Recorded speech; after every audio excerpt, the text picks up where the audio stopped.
demon arrived all at once, with no buildup. It smeared itself over the walls and ceiling like a blob of black ink. The air in Ravenfurth's little apartment was electrified, and the stench of sulfur made her cough. She shivered, both from the drop in temperature and from the icy tendrils of shadow that slithered out from the demon and wrapped her up. Somehow she tasted rotting meat. She gagged and swallowed her vomit. Raven took a moment to sputter and gulp. Once she could speak, she bent to her knee and intoned, "Beelzebub, Lord of the Flies, Prince of Shadow, I come to you, a lowly maggot, and ask for your guidance." The formless black of Beelzebub took the shape of two great, veiny wings that stretched from floor to ceiling. They passed over the candles, arrayed in a pentagram over the floor, and snuffed them out. For a moment, darkness was total. Then a sphere of eyes appeared in the center of the demon. Each of them glowed like miniature moons. They chased each other in endless circles between Beelzebub's wings, dozens of them, and their mad orbit threw a dance of pale white light over the room. Raven gasped at the terror and beauty of it all, her breath visible. The eyes glared at her as they revolved, drawing her in. They were lidless, colorless, infinite black abysses surrounded by moonlight. If she let them, they would drag her soul into some pit of eternity, some screaming underworld that she could never escape from. She forced herself to look away from them, focusing her attention on the thin trails of smoke rising from her blown-out candles. The wood floor was rough on her bare knee, but she welcomed the pain as a distraction. "What do you see, child?" Beelzebub's voice was like the buzz of some vermin's wings, a whisper in a cloud of locusts. It didn't come from his location in the room, or from any location. It was a sourceless presence, welling up from the depths of Raven herself. She took a shaky breath. Vengeance! She visualized her target in her mind, saw him turn slowly from a man into a squirming white pupa. Beelzebub laughed, a sound like a swarm of bees blasted with fire. "The maggot would bring her lover down to her level. She would make him a maggot in her image." Raven quickly batted down a surge of anger. If she let the demon goad her, it would gain control of her. The reverse, of course, was the goal here. "He is one already," she spat. "He's filth. I want him to see himself for what he is, to be unable to deny it." Beelzebub laughed again, so loudly it made Raven hiss in pain. She covered her ears, though it was useless to do so. "If you would condemn one to low places, you must first walk them yourself." Then, in an instant, Beelzebub was gone. The apartment was dark and silent.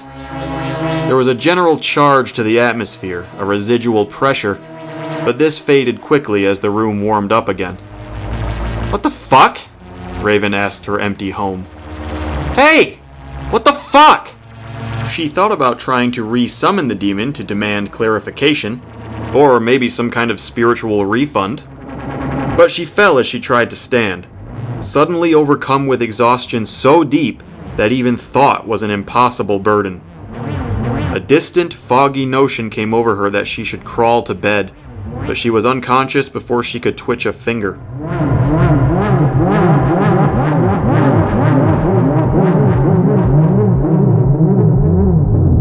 The first thing Raven noticed when she awoke was her legs. She had 30 of them. 15 pairs. After that, she didn't notice things.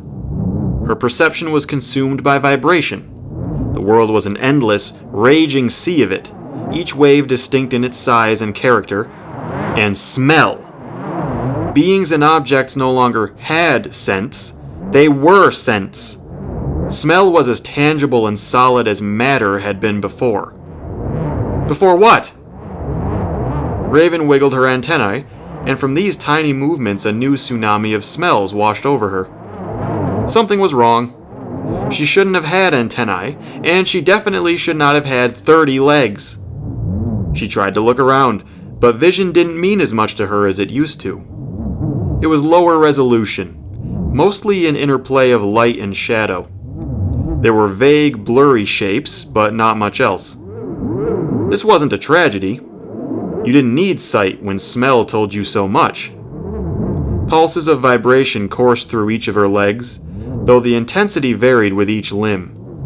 It was all about the distance from the leg to the source of the vibration, the angle, the location and momentum of the vibration in relation to the points of her 30 feet. By all this, Raven judged that a spider about her size, maybe a little smaller, was crawling below the other end of the TV stand. Not that she knew what a TV was, or could form any concept relating to stand. To her, these were just surfaces, obstructions, things to be traversed or circumnavigated. Raven herself was curled up in one of the corners, right where the leg of the stand met the floor. With a slight quiver of her left antenna, her mind was jabbed with the sharp needle of the spider's pheromones. It was working on a new web. Each secretion of silk ignited a fresh spark of acrid stench. Raven, as a human, would have compared this to a whiff of some extremely spicy herb. Something that would have made her eyes water and her nose run, having inhaled it from too close on. But in her current form, it wasn't as unpleasant as all that. It was delicious. It was the smell of a banquet meal to an empty stomach. The instinct to chase it would normally have been irresistible. The only thing that stopped her from acting on it now was the odd existential itch she felt. A realization of wrongness growing in the back of her mind.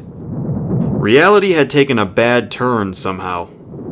She wasn't supposed to be this. What happened? Before she could work this out, the vibrations of the spider shifted. Its smell grew more sour, less metallic. It had ventured a few steps from its corner. Now it was close enough for Raven to smell the sweet, seductive oils coating its exoskeleton. Her juicy feast was in range, and in her thirst, there was no time for concerns about her existence. Eons of evolutionary instinct screamed at her to pounce.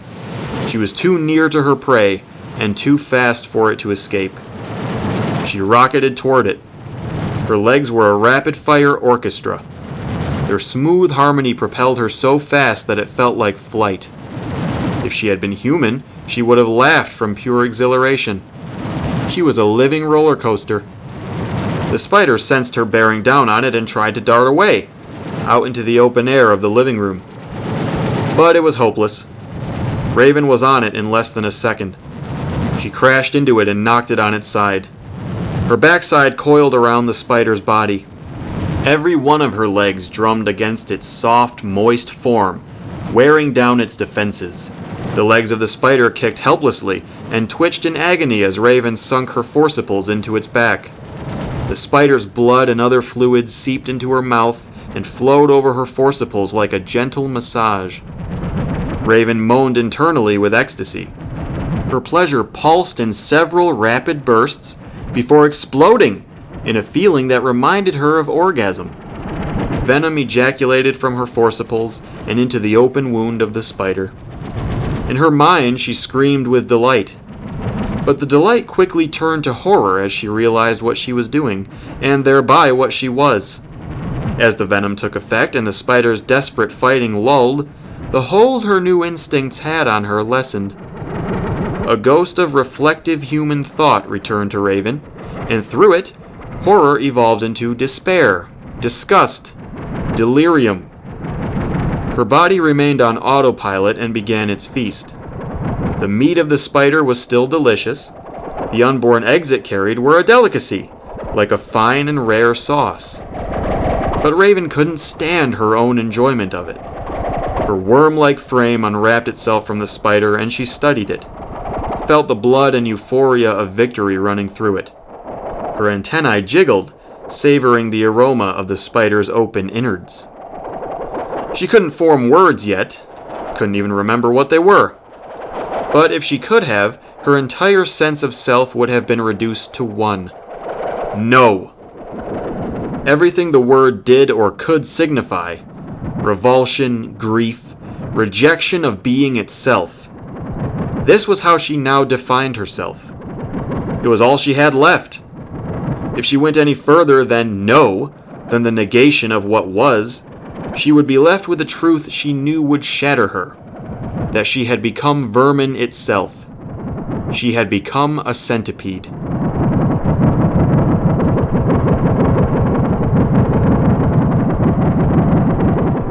It was a long night for Raven. Her self-awareness continued to expand, but she didn't gain any autonomy. The instincts of the centipede retained total control.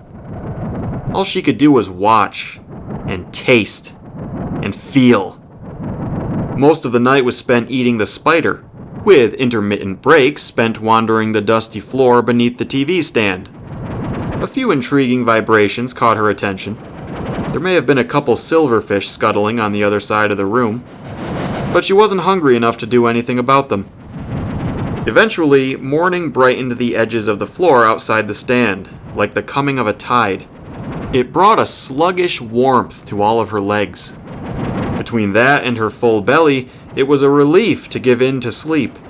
But just as she began to doze, a massive vibration startled her. The entire TV stand was jostled by some quake, some shift of weight. Following a new trail of scent, Raven looked outside and saw a gigantic form rising. The sun had turned the apartment into a formless blaze of light, but here was a shadow of cosmic proportions, growing so tall that Raven wondered if it would ever end. Its movement unleashed a torrent of oppressive smells. Most of these, Raven realized, had been there all along, but had been so ambient and unchanging that they escaped notice. Whatever this thing was, it was undeniably, enormously alive. It made a sound that shook the universe, and this sound created a new storm of stench. The smell was like a mountain of dead things, prey that had been eaten and coughed up. With that, the Colossus stepped across the room. Each footfall a new shockwave over the floor, the TV stand, the world as Raven knew it. Her impression, as she watched, made for an interesting dichotomy. Her centipede instincts regarded the monster simply as a thing to avoid. It was a mass of uncertainty and unnatural smells, and this was a recipe for fear. But Raven's human side was overcome with awe. Was this what it was like to look upon a god? What other being could make her feel so small and powerless? The great beast let out another air-shattering heave and collapsed on a huge mass of darkness that sat opposite the TV stand. Something even larger than the beast itself, though decidedly non-living. It never moved and barely smelled. A human would call it a couch, but Raven didn't remember that. Raven felt a subtle surge beneath her with the impact. If she'd been lighter, it would have launched her skyward. After that, the beast was still. It only took a few minutes of quiet for her centipede brain to lose interest and surrender again to the heavy sleep her feast had made possible. But Raven clung to the non-sight of the creature as she drifted off. Somehow this being, this colossus, meant everything to her. Like all good deities, it was the most terrifying thing she could imagine, and yet the most hopeful. It represented all possibilities, hideous and beautiful. It was the only thing grand enough to transcend her insect mind, awesome enough to encourage her humanity. All of these were concepts she only dimly remembered, but the impulse to grow, to become more, to grope upward in the direction of some heaven, it was there, and it made her feel, in at least a minuscule way, human. She reached for this feeling as she fell into dreams of dark, dripping places, the tearing of exoskeletons and the swallowing of limbs.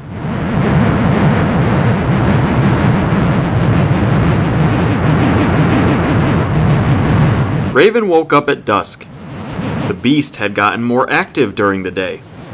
It moved around its nest with the strange slowness that was typical of giant things. Often it would disappear around the corner for a time, before returning to its favorite place across from the TV stand, where Raven could watch it and sniff in its general direction. Around sundown, the beast moved off to that place around the corner. There was a sudden rush of cool air and an influx of new smells. The world quaked with new vigor. Raven, having digested her meal and her rest, was fresh and alert. Curiosity had the freedom and energy to take hold of both her insect mind and the germ of human thought that had become her norm.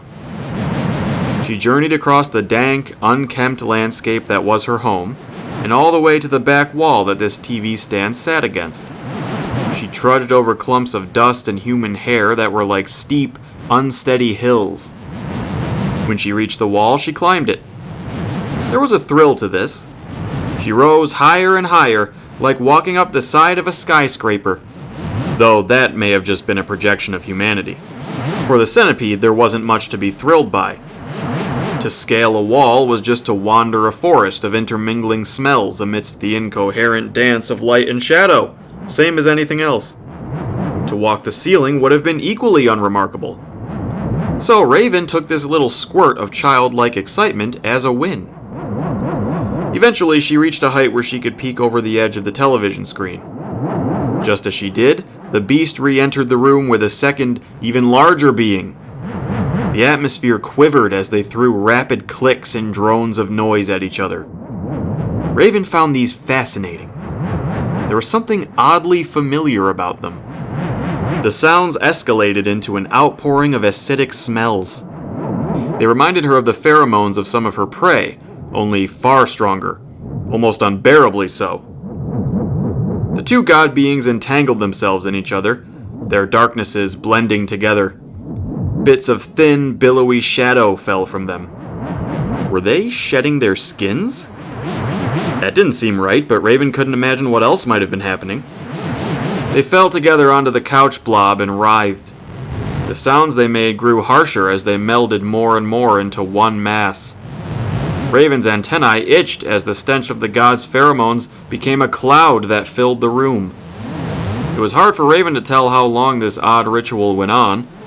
Even if she had remembered the concept of time, her perception of it was totally out of whack.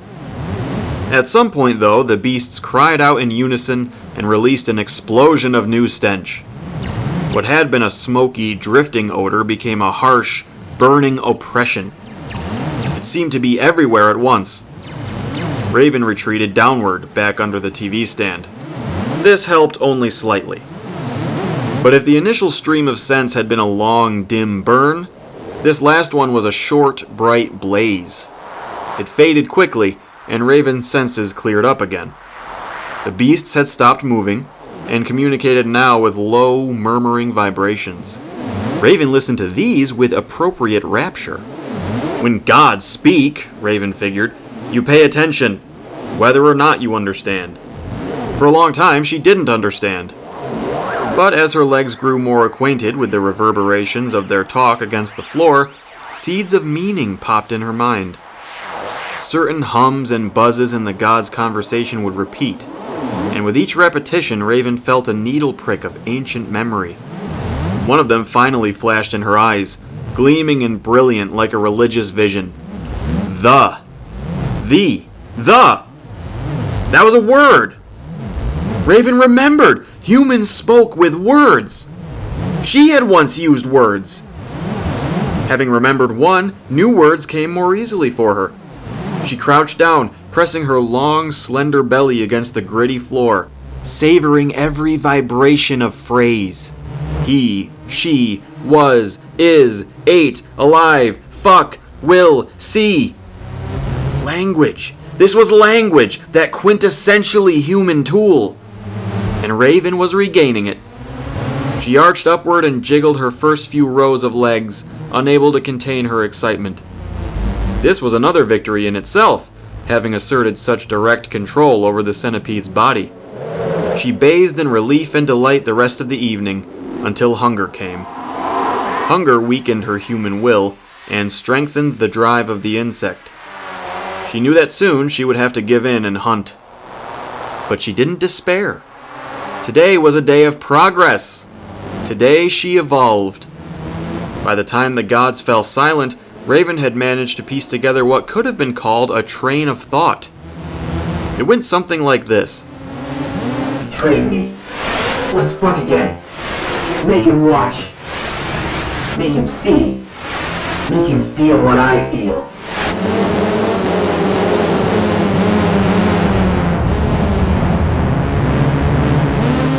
A flood of light blinded Raven while she was hunting. The gods had been silent on their couch for hours. Everything had been dark. One of them must have gotten up to use the bathroom, a concept Raven was proud to have remembered. A few seconds after the flash of light, there was a harsh screech. Raven's antennae recoiled. A tsunami of unpleasant smells pummeled her, and she fled. She didn't have to think about it. Her body flooded with danger signals, and ancient wisdom made her run. She darted across the wall, which provoked another shriek from the angry god. She'd been right in the middle of this wall when the light came on, as exposed as she could have been. The god hurled a solid black mass at her, and she arced down to the floor, barely dodging it. Once again, the beast screamed, this time with a word. She made it to the floor, which was bubbling with vibrations. The second god had gotten up now. Raven heard it speak and strained to decipher the words as she rounded a corner. What's happening? Why are...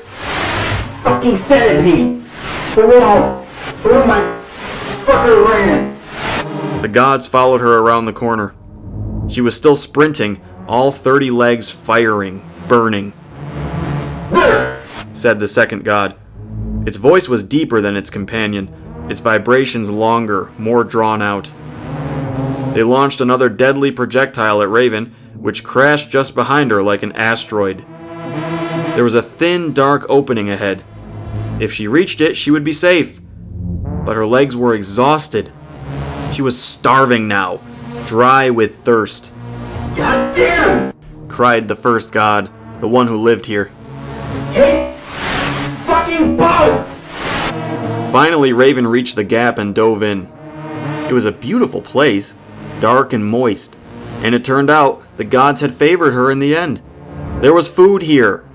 As Raven barreled inside, she surprised 3 silverfish who were staying in this cavern, munching on crumbs that had puttered into it long ago.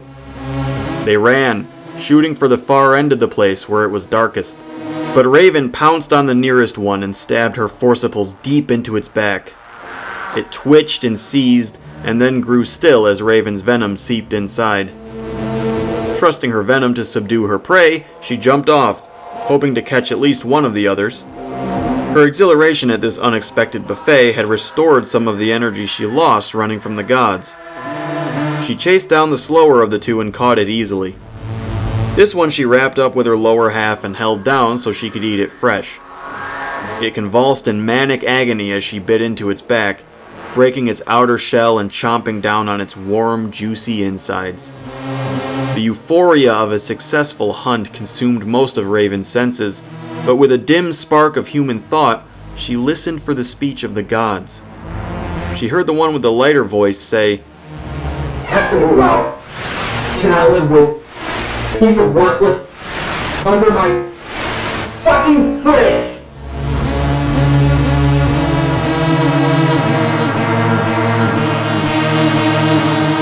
Raven was chewing on an eyeball when the next attack came. A long, flat object swung in from outside and swept her up. It dragged her, along with the half-eaten carcass of the silverfish and other random debris, toward the light. Raven climbed atop the thing and down the other side of it. She turned and saw it capture the uneaten silverfish too, the one she'd poisoned. It brought everything out into the apartment. The god growled in disgust and anger as it looked upon its haul. Something flat and porous came down hard and crushed the uneaten silverfish. Then it was all swiped away, and Raven could see nothing but light. After another second, the flat weapon slid toward her again. She retreated to the back wall where it couldn't reach, then sat there and watched. The object displayed a pattern.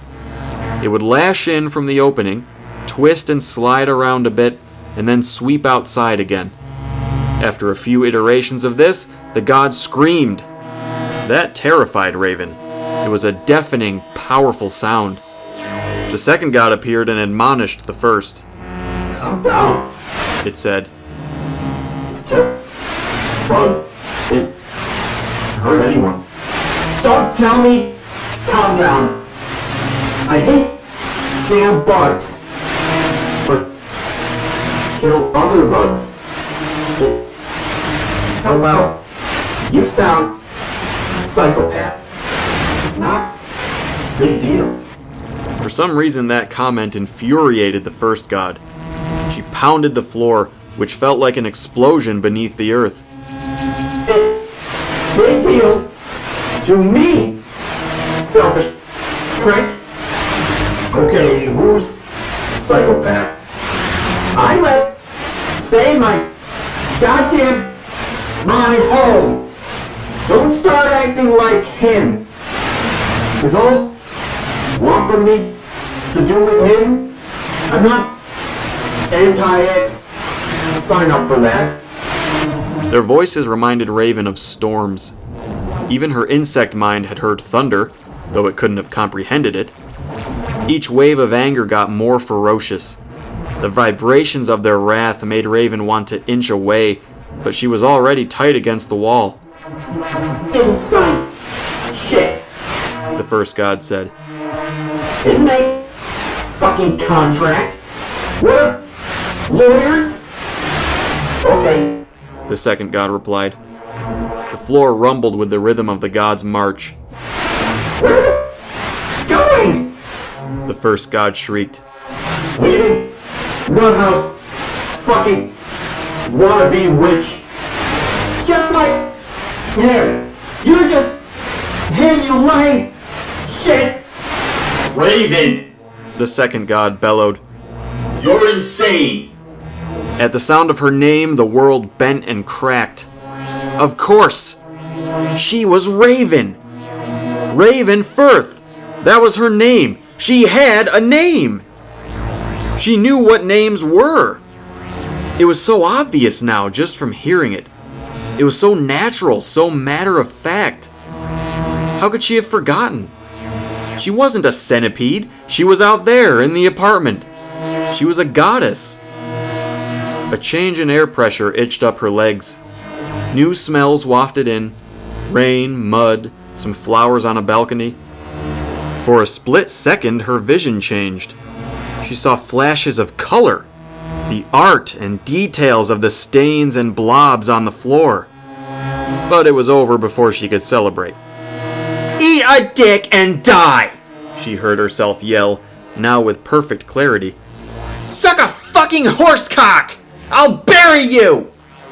Another explosion rattled the world, and Raven knew, somehow, that the front door had slammed. And the angry goddess continued screaming at it. I'll curse your whole family, motherfucker! I'll condemn you! You're a worm! I'll make you a worm!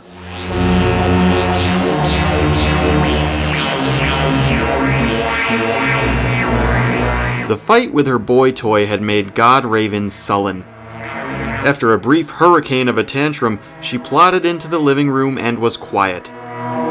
Raven the centipede sat still beneath the refrigerator and pondered. The fact that she could ponder under such circumstances proved how far she had come since she awoke in the body of vermin. That last silverfish was still around, hiding in some tiny crevice behind the countertops. The goddess had already swept away the other one she'd planned to eat, and she had feelings about this. Primitive, territorial pangs that could have compared to anger. Her instincts told her there was nothing to ponder. There was prey nearby, a feast to replace the one she'd lost. You didn't neglect that for anything, least of all lofty thoughts about the nature of being and your place in it. But she was outside. The real her. If she could find some way to communicate, maybe that would end this nightmare. The nightmare needed to end soon, because it was actually beginning to seem not quite so nightmarish. Raven was getting used to it. To sprint on 30 legs was the most alive thing she had ever done, whether it was to flee from death or to chase a new meal. And what meals they were.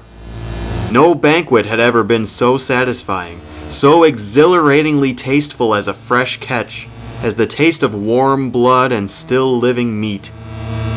If she didn't get out of this soon, she would start to like it. and she could imagine no greater hell than to live as a grimy, putrid bug and enjoy it. Everything about herself that mattered to her rebelled against the idea. Her hunger for that silverfish was carnal. It was like all the most consuming human cravings combined: thirst, starvation, and sexual release. The power of all these impulses compelled her, as one, to hunt. Asserting her will over such urges was like fighting a dragon. But she took a step forward. With heroic mental effort, she forced the dragon down and crawled out from beneath the refrigerator. Light from the apartment washed over her, which only made the dark cavern she had emerged from all the more inviting. Heaven was back there in the blackness.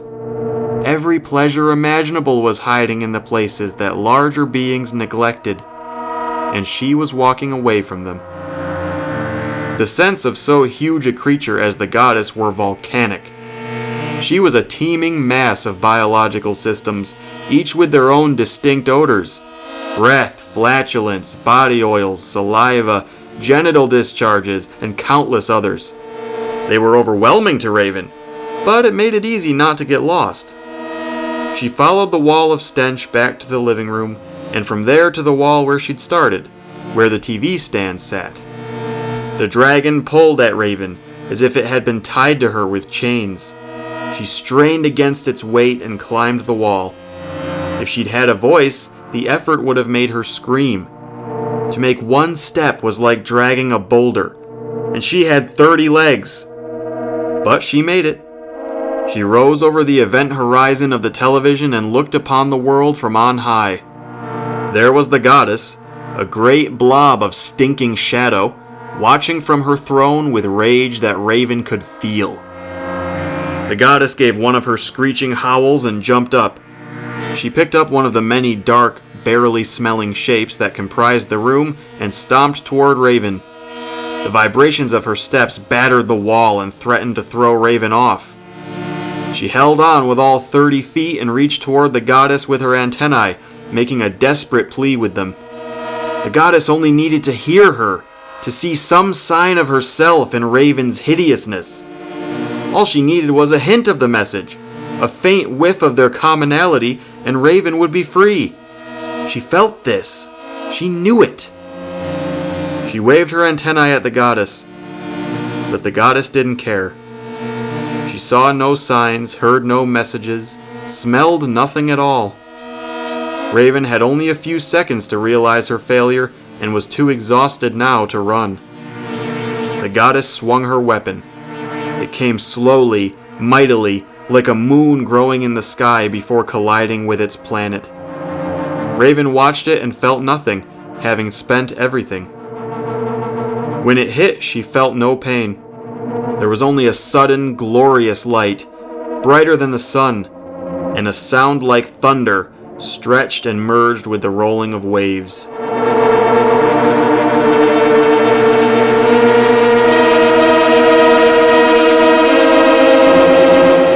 The first thing Raven noticed when she awoke was her legs.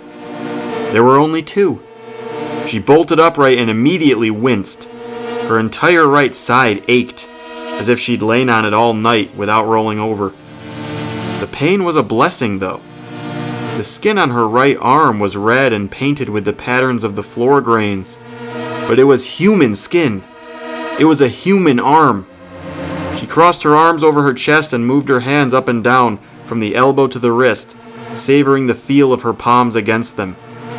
All the mundane things in her apartment, once so familiar that she barely perceived them, were now sublime works of art. The morning sun beamed through the glass door that led to her balcony, warm and gentle. Outside she could see trees and their leaves dancing in the wind. Smell had taken the back seat of her perception where it belonged, and that made it enjoyable again. Even the faint, lingering odor of all her snuffed candles brought tears to her eyes. She looked at the clock and it dawned on her. 6 a.m. She had summoned Beelzebub at midnight. If she was still on the floor and could still smell the candles, that meant she had only been out for 6 hours. But she had spent at least 2 days as a centipede, and it was real. She knew it hadn't been a dream.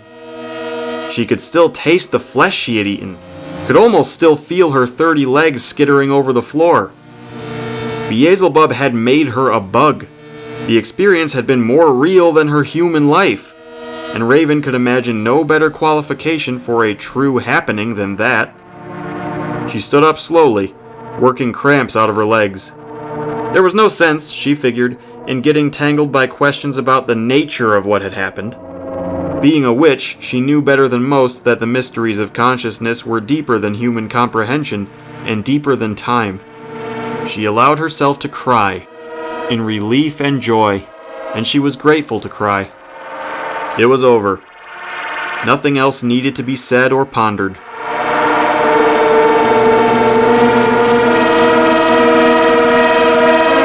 Trent pounded on the front door. Raven opened it and was disappointed. He was fatter than he'd looked in his profile picture, and his hairline had receded since it had been taken. Evening air blew in from behind him and carried a whiff of sweat with it. He held up a bottle of whiskey and wiggled his eyebrows. "Are you ready to get down with it?" he asked. Raven blinked. Down with what? Trent ran his eyes over her. His head looked shrunken, like it had been compressed during birth. He tried to compensate for it with a fluffy beard, but it didn't work. He winked. Raven rolled her eyes. Let's just get this over with. She let him in and shut the door behind him. The thought of drinking his liquor made her nauseous. She took it from him and set it down by the door, then undid his belt.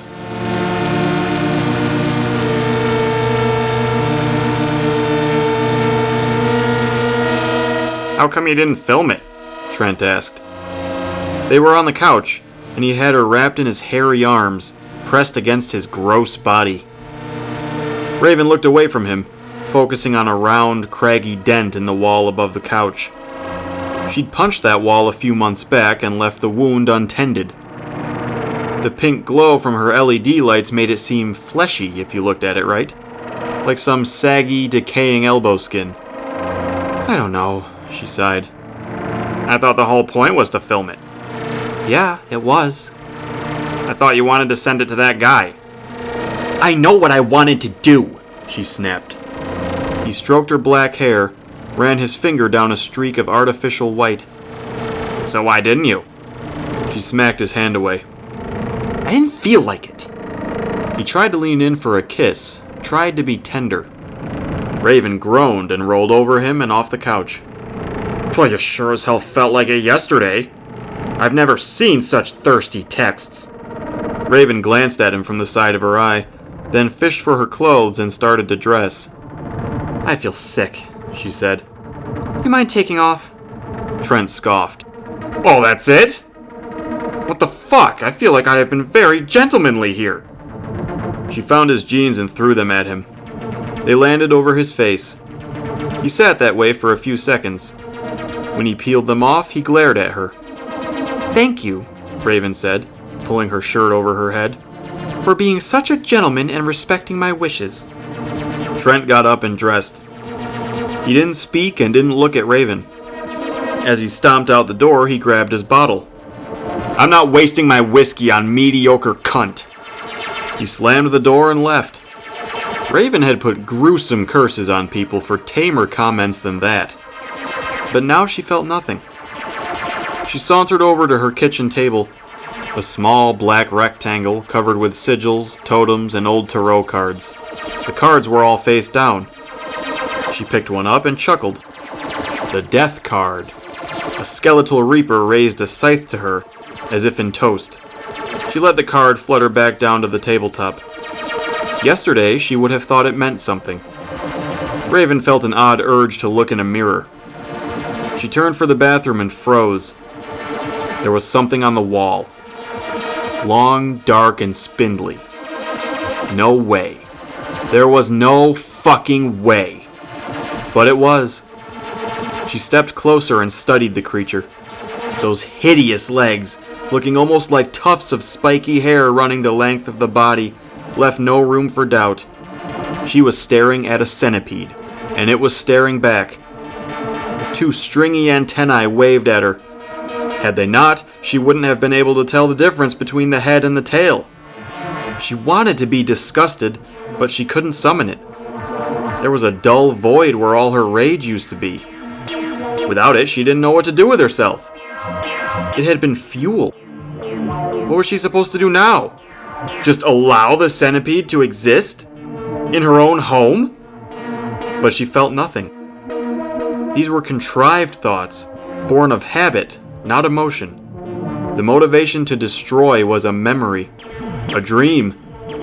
The centipede waited there, on the wall, waving those antennae as if to tempt her to violence. Raven shook her head. "Fuck it," she muttered. She went to the bathroom and had her look in the mirror. A ghostly pale woman of 26 peered back at her, hair dyed black with wisps of white. She flipped on the light and gazed at her eyes. They were almost as dark as her hair, as they had always been, but something else had changed in them.